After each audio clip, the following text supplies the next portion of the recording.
Alors, qu'est-ce que nous allons voir? Le secret qui a fait que Esther puisse réussir. Le roi avait organisé une fête, une grande fête. Il a appelé le prince et d'autres hommes de dignité pour qu'ils viennent participer à cette festin. À ce festin-là. Après avoir mangé, boire, présenter tout ce qu'il devrait présenter, et il allait finir par présenter sa reine Vasti. Mais lorsqu'il arrive à appeler sa femme, sa femme a refusé. Vasti a refusé. Comme la sœur a dit là, il a dit que ça c'est l'affaire du roi, ça ne me concerne pas.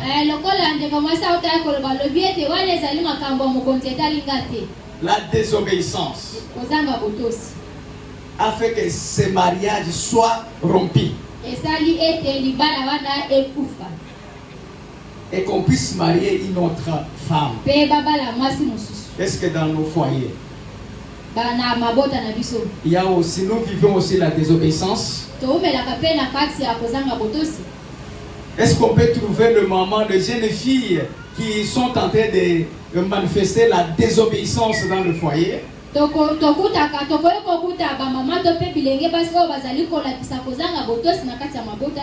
ne crois pas. Mais si on vivait ça, il faut savoir que ce n'est pas bien. Ça peut nous amener beaucoup de choses. Ici, il y a un problème. Le problème que nous venons de citer si haut,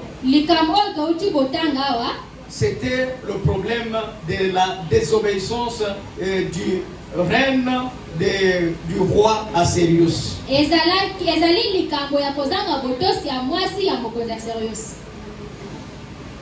Vous savez, tout homme qui se respecte a besoin de se marier ou d'avoir une femme qui est en train d'obéir.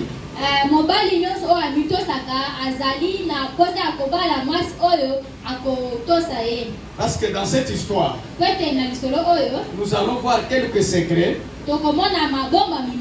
qui va faire de sorte que Esther puisse parvenir à remplacer Vasti.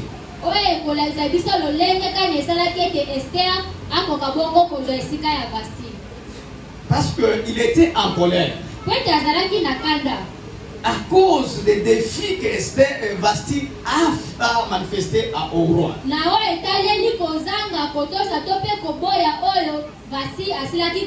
Alors le roi était en colère. Vous comprenez que lorsque nous sommes en train de manquer du respect à nos maris dans le foyer, cela énerve.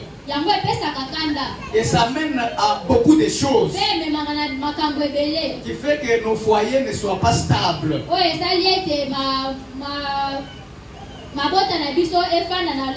Mais après, bon, penser, après que la colère puisse disparaître,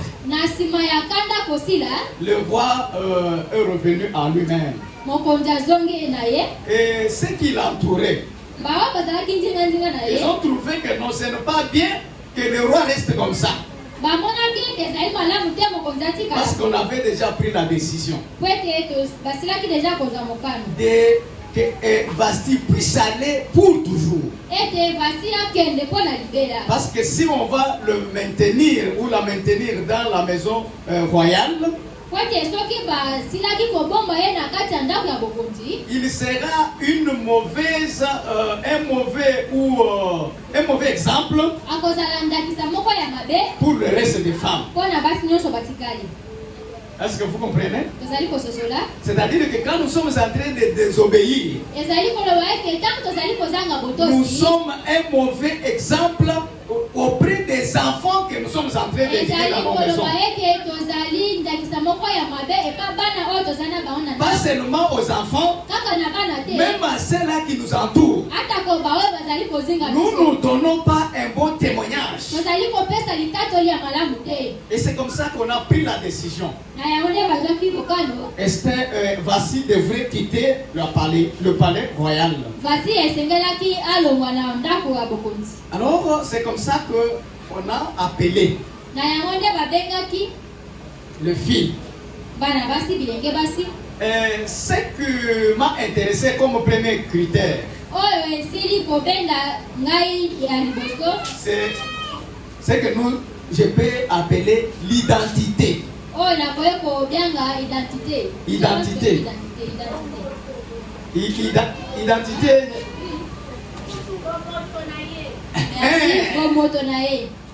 Merci beaucoup. L'identité. Quand on parle de l'identité ici, nous allons voir aussi les critères. Quel est le critère qui est les jeunes filles devraient avoir? Vous savez, quand nous parlons d'identité, aujourd'hui, nous, en tant qu'adventistes du 7e jour, chrétiens adventistes, nous devrons avoir notre identité, notre manière d'être qui nous différencie des autres.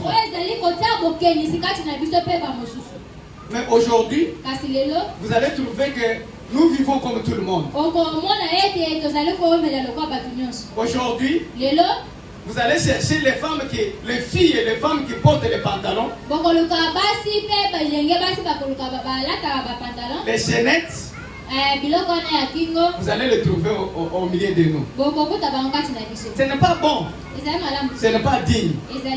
Alors il faut savoir votre identité. Et on a appelé plusieurs femmes ou plusieurs jeunes filles. Et parmi les critères qui fait l'identité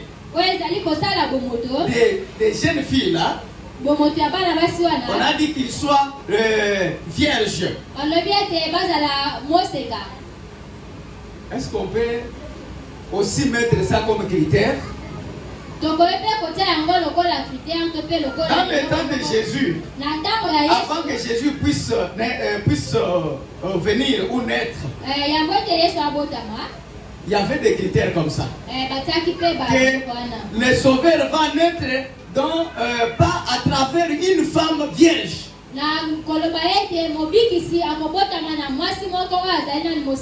Comment nous sommes en train d'éduquer nos enfants? Est-ce qu'on peut trouver aujourd'hui dans nos familles des enfants qui peuvent se marier vierges?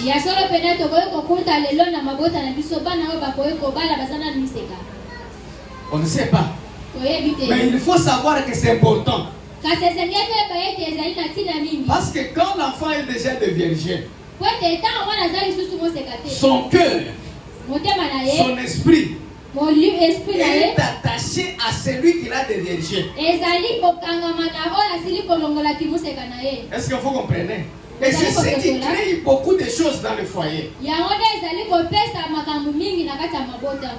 Parce que le cœur de celui qui vient de le prendre en mariage,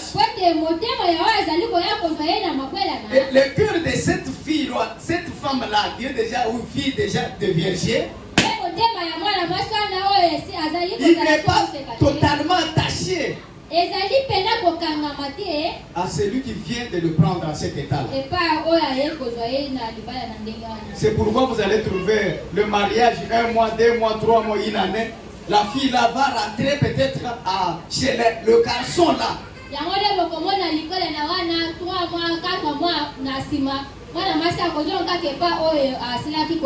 Il faut que nous puissions faire de sorte que nos filles, nos jeunes filles, puissent garder leur sainteté. Virginité. C'est très très très bien. Et c'est très magnifique. On a dit que les filles soient belles. Belle, ce n'est pas pour aller acheter n'importe quel le lait de beauté, tube et transformer votre peau. Mais c'est garder votre teinture naturellement comme Dieu vous a créé. Mais comment entretenir votre corps d'une manière à glorifier Dieu? Parce que Dieu vous a déjà créé belle. Parce que Dieu nous a déjà créé beau. Et il faut que nous gardons notre peau ou notre teint comme Dieu nous a créé.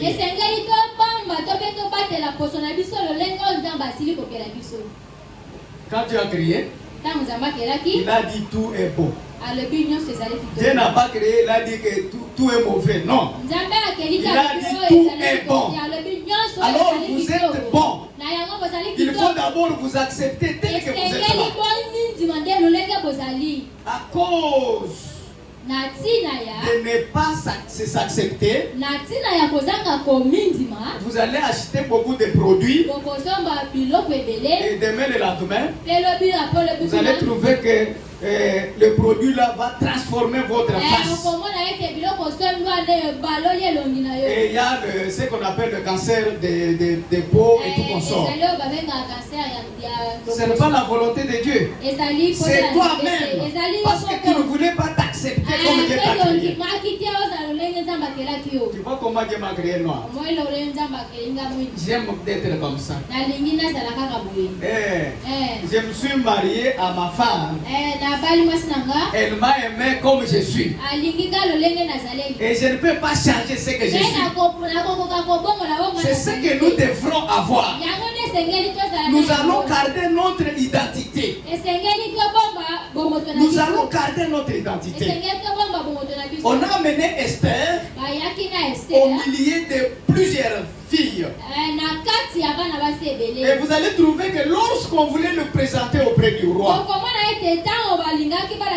on a proposé plusieurs choses.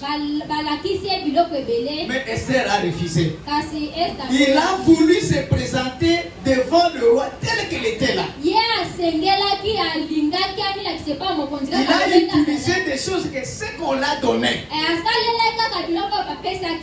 Mais d'autres filles, souci. C'est comme on le fait aujourd'hui, non? Quand il y a un mariage, qu'est-ce qu'on ne voit pas? On dit que c'est pour un jour. C'est fini. Là, on peut allonger les sourcils. Et on peut faire n'importe quoi. Mais pour Esther, quand bien même qu'il était au roi, il n'a pas déformé sa face. Mais il a gardé naturellement sa face. Il a dit, je dois me présenter tel que je suis devant le roi. Et lorsqu'elle s'est présentée, le roi l'a admiré. Le roi l'a admiré. Est-ce que vous comprenez? Ce n'est pas parce qu'il a cherché beaucoup de choses. Peut-être lorsque vous êtes en train d'ajouter encore d'autres choses, on est en train de vous considérer comme les filles de ce monde. Et c'est ce qui est en train de vous empêcher même d'avoir le mariage. Il faut garder votre identité. Il faut garder votre identité. Les jeunes filles, le moment de cette église, enseignez nos jeunes filles, enseignez à nos enfants de garder leur identité, de ne pas copier. Ce n'est pas bien. Qu'est-ce qui était le secret d'Esther? C'est ce qui fait même deuxième critère ou deuxième caractéristique. La grâce de Dieu. La grâce de Dieu sur Esther. On ne se marie pas parce qu'on ajoute des choses, des beautés. Mais c'est la grâce de Dieu. C'est la grâce de Dieu. Lisons ça à Esther chapitre 2, verset 9.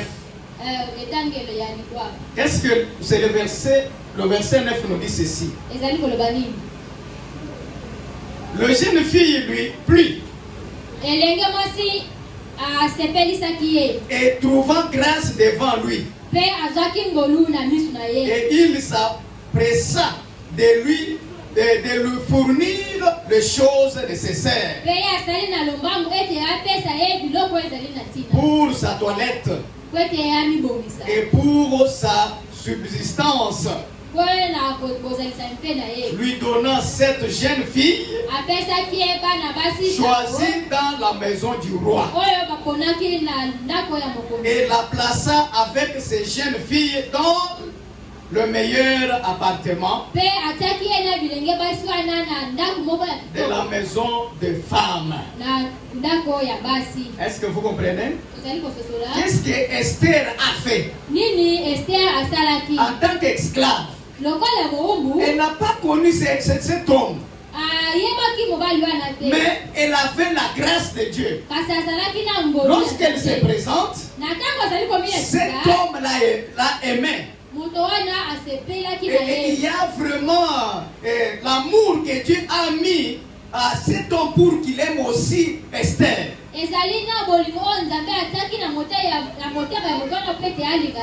Et lorsqu'il a vu, il a admiré. Et il a donné tout ce qui était nécessaire. Est-ce que vous comprenez? Il y avait plusieurs filles. Et même celle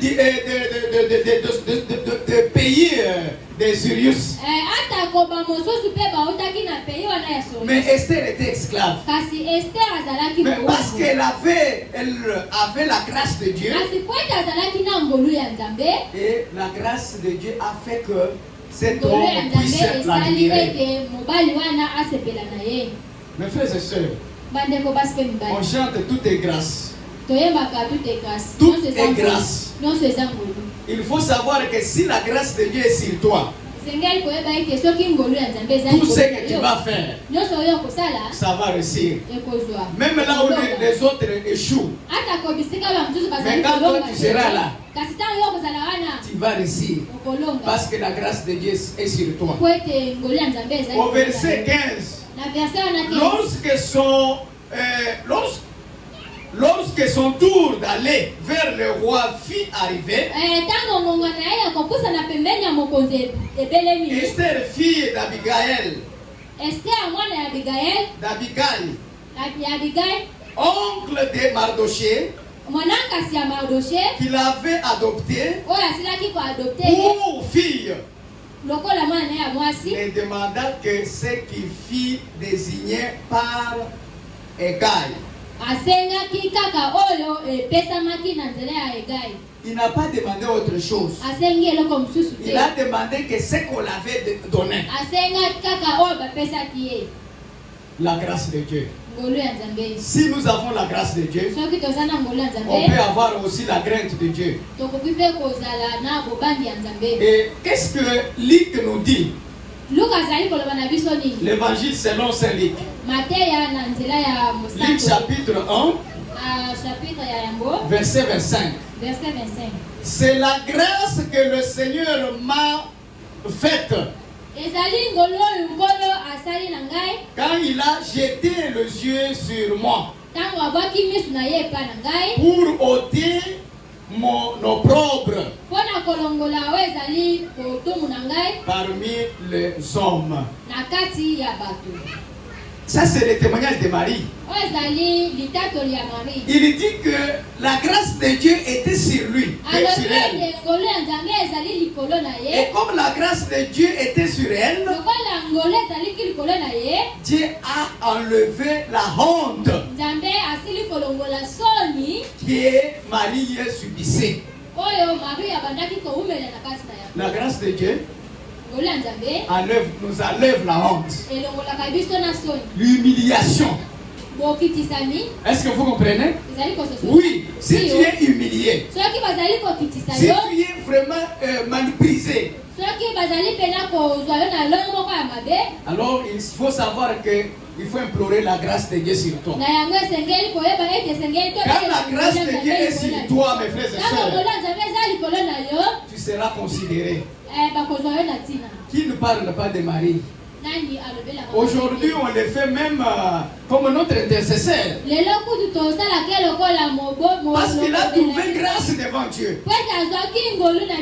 Ce que tu peux chercher dans votre vie pour réussir, c'est la grâce de Dieu. La grâce de Dieu va te suffire en toutes choses. Ça, c'est le deuxième critère qui a fait que Esther puisse réussir dans sa vie. Troisième chose, Esther était une fille qui écoutait et obéissait. Elle était humble. Nos jeunes filles, nos jeunes garçons, et nous-mêmes les parents, est-ce que nous écoutons? Est-ce que nous écoutons? Alors que écouter, c'était magnifique. Son oncle,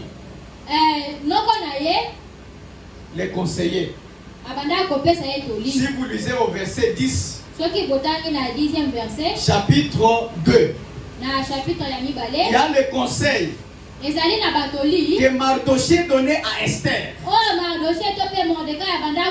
il donnait le conseil là, c'est avant même que cette opportunité soit là. Ce jour-là, quand Esther voulait monter, il lui dit ceci: quand tu seras là-bas, ne dis pas que je suis juive. Ne dis pas ça. Il faut garder. Parce que le jour où tu vas dire, on va t'exclure. Tu n'auras pas la chance d'être choisi parmi les candidats. Et cette fille a gardé sa secret. L'éducation.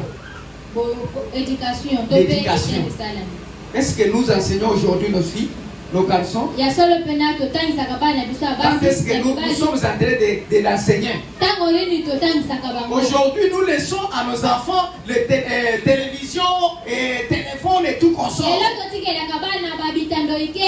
sont en train d'apprendre à travers les téléphones. Vous voyez le monde, vous voyez l'église, vous voyez les familles que nous formons. Nous n'avons pas encore le temps de nous occuper de nos enfants. Et c'est ce qui fait qu'aujourd'hui, on peut trouver un problème dans le foyer. Ou le foyer que l'enfant va former. Parce qu'il a reçu l'éducation qui vient des téléphones,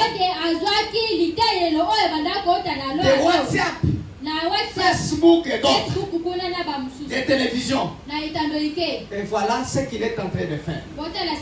Aujourd'hui, il y a même d'autres filles qui ne savent même pas préparer.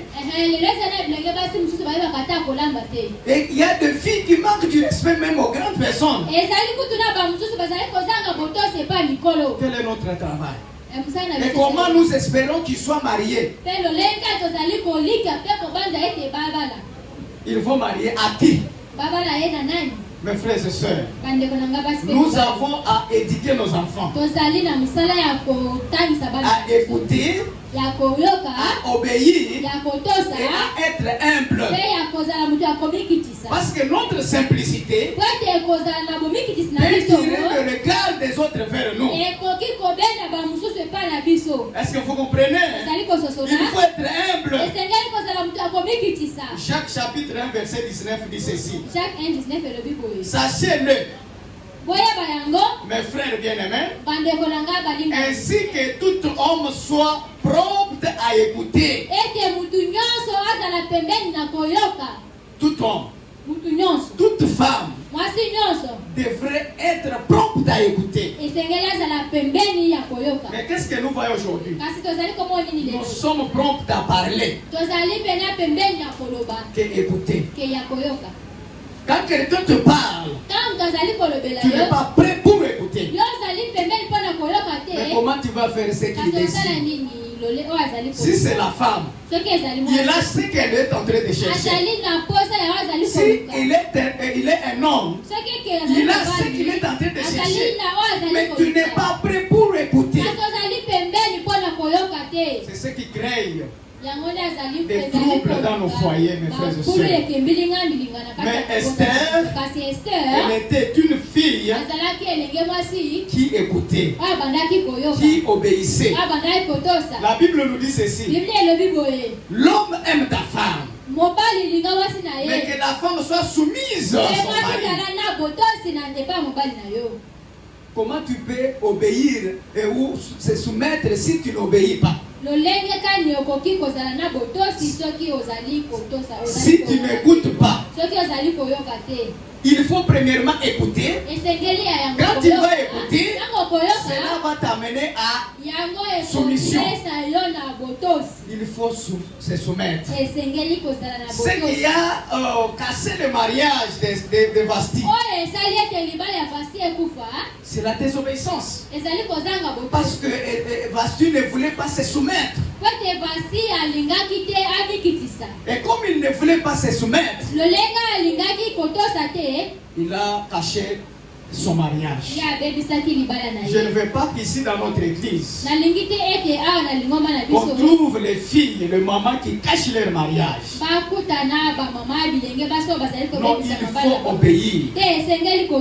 L'homme aime ta femme et femme soit soumise à ton mari. Et c'est comme ça qu'on a cherché la femme qui devrait accomplir ces critères. On a trouvé ces critères chez Esther. L'humilité, l'obéissance, l'écoute, c'est une vie. C'est une vie. Il faut vivre cela. Et que les autres puissent sentir ça.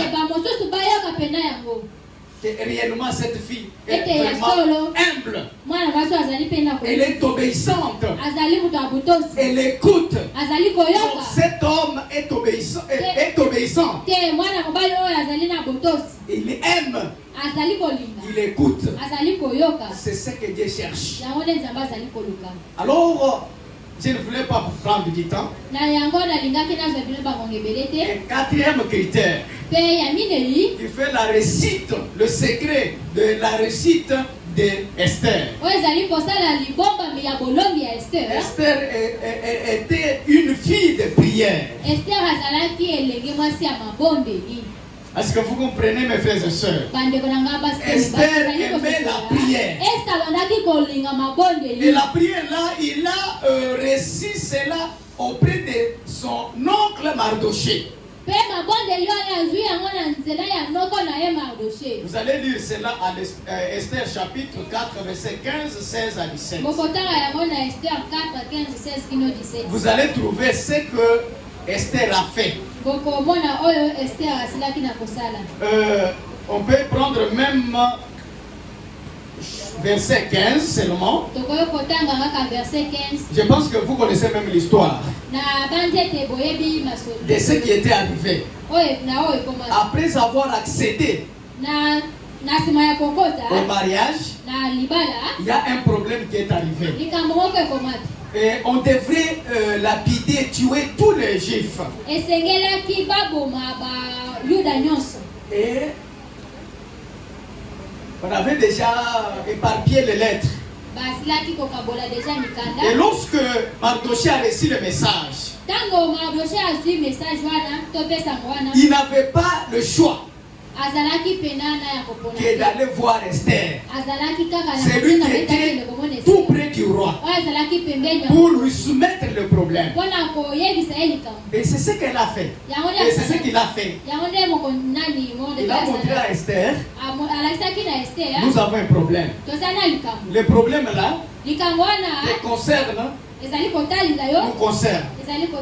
Parce que quand bien même que tu es là, tu es juive, lorsqu'on va nous tuer, tu seras aussi tué.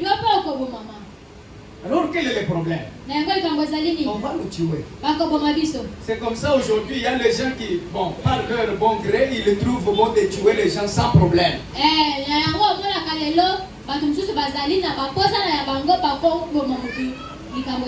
À cause de la haine. Et c'est comme ça qu'on a décidé de tuer les Juifs. Comment relever le défi? On a dit à Esther, allez voir le roi. Mais pour aller voir le roi, il y avait un problème. Il faut d'abord demander l'audience. Mais ce n'était pas même les jours où il faut aller demander l'audience. Et c'était urgent. Qu'est-ce que Esther a dit? Non, je dois aller. Je dois aller voir le roi. Comme vous me demandez. Mais avant d'y aller, parce que ça demande la vie ou la mort, je veux que vous puissiez faire quelque chose. Faites quelque chose pour moi. Esther a dit quoi? Esther envoya dire à Mardoché, au verset 15, va rassembler tous les Juifs qui se trouvent en Suisse et jeûner.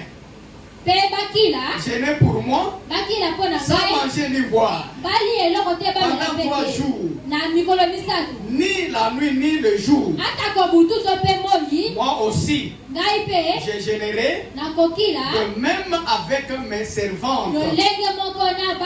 Puis j'entrerai chez le roi, malgré la loi, et si je dois périr, je périrai. Est-ce que vous comprenez? Ça, c'est la décision.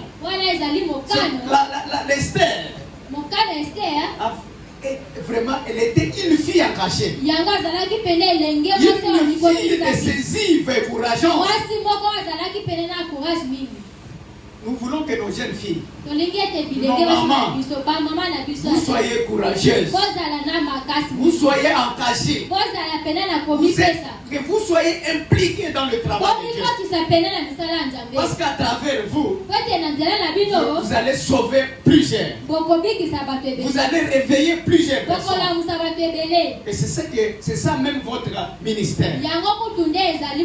Alors Esther a pris la décision. Il a voulu se sacrifier à la place des autres. Nos mamans, nos jeunes filles, il faut vivre aussi une vie de sacrifice pour sauver beaucoup, pour sauver vos maris, vos foyers que vous allez fonder, vos foyers que vous avez déjà fondés. Alors Esther a engagé même les filles païennes. Il a dit, nous allons gêner avec vous à cause de mon peuple. Je vous engage pour que nous prions avec vous. Ils ont commencé à prier. Ils ont gêné. Et ils sont partis. Et Esther est allée voir le roi. C'était la mort. Mais ce qui a épargné Esther et son peuple, c'était la prière. La vie de prière. Est-ce que nous prions dans nos foyers? Est-ce que nous prions avec nos jeunes, nos filles et nos garçons? Ou nous sommes en train de privilégier seulement le travail? Nous, mes frères et sœurs, Esther était vraiment une fille de prière. Il a hérité cela auprès de son oncle. Qu'est-ce que nous sommes en train de donner à nos jeunes filles? Mes frères et sœurs, mes chers parents, nous devrons prendre notre responsabilité. Nous devrons avoir le temps d'enseigner, d'éduquer nos enfants. Parce qu'ils vont nous remplacer, pas seulement demain, même maintenant.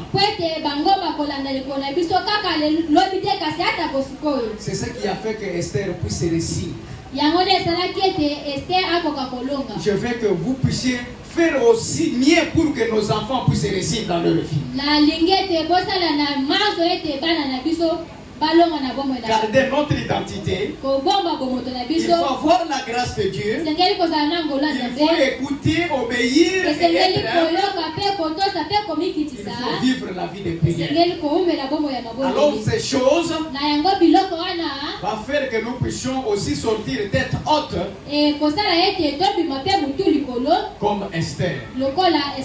Que la grâce de Dieu puisse nous aider et à travers son esprit pour que nous puissions vivre comme Esther. Au nom de Jésus. Amen. Amen.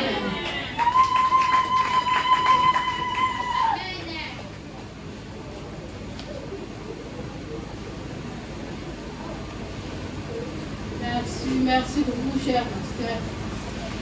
Là, il y a quelqu'un avec vous.